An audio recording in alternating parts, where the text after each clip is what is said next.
నమస్తే, నేను doctor GB Chanakya, endocrinologist. చాలామంది అనుకుంటుంటారు హాస్పిటల్ ఐసీయూస్లో చాలా సిక్ పేషెంట్స్ లేదు యాక్సిడెంట్ అయిన కేసులు వీళ్ళు మటుకే ఉంటారని. అది అంటే ఒక అపోహ అనమాట, ఇన్ఫర్మేషన్ అసిమెట్రీ అనొచ్చు. సో ఎండోక్రాలజీ సంబంధించిన వరకు ఇంటెన్సివ్ కేర్ అనేది తరచుగా జరుగుతూ ఉంటుంది. కాకపోతే దురదృష్టం కొద్దీ ఈ మధ్యకాలంలో ఇంటెన్సివ్ కేర్ అనేది కొంతమంది చేతులు లిమిట్ అయిపోయిందనమాట.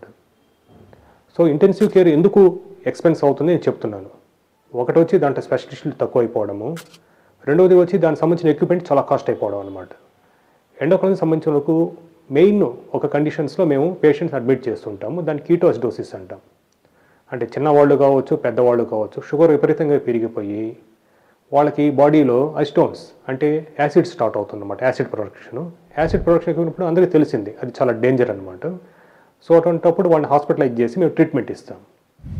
అలాగే షుగర్ ఎక్కువైపోయి కోమాలో కూడా ల్యాండ్ అవుతుంటారు. అటువంటి వాళ్ళు కూడా మేము ఐసీలో ట్రీట్మెంట్ ఇస్తుంటాము. వాళ్ళు వితిన్ 1 or 2 days రికవర్ అవుతూ ఉంటారు. అన్లెస్ వాళ్ళకి ఇంకేదైనా heart problem, kidneys problem, liver failure ఇటడి ఉంటే తప్పిస్తే మామూలు ప్రొలాంగ్డ్ స్టే ఉండదు. అఫోర్డబుల్ కేర్లోనే బయటకు వస్తారు. అంటే పెద్ద ఎక్స్పెన్స్ ఏం కాదు. అలాగే కొన్నిసార్లు రేరుగా డయాబెటిక్ ఫుడ్, దీర్ఘకాలికంగా ఈ డయాబెటీస్ ఉన్న వ్యాధిగ్రస్తులు ఏమవుతుంది అంటే వాళ్ళ కాళ్ళలో స్పర్శ జ్ఞానం కోల్పోవడము, రక్త ప్రసరణ తక్కువ అవడం వల్ల కాళ్ళలో పుండ్లు ఏర్పడతాయి. పుండ్లు ఏర్పడినప్పుడు అవి అంత ఈజీగా మానవు. ఎన్నిసార్లు సర్జరీలు చేసినా ఏమి చేసినా, అది ఆర్థోపెడిక్ సర్జరీ కావచ్చు, జనరల్ సర్జరీ కావచ్చు, వాస్కులర్ సర్జరీ కావచ్చు, ఆ గాయాలు మానవు అనమాట. అవి సతాయిస్తూ ఉంటుంది. అటువంటిప్పుడు వాళ్ళు ఏదైనా సెప్సిస్లో ల్యాండ్ అయినప్పుడు మేము ఐసీలో ఉంచుతాం.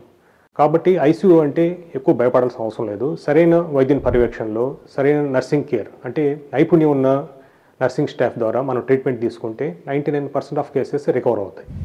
ఇదే నేను వీడియో ద్వారా విజ్ఞప్తి చేయాలనుకుంటున్నాను. Thank you very much.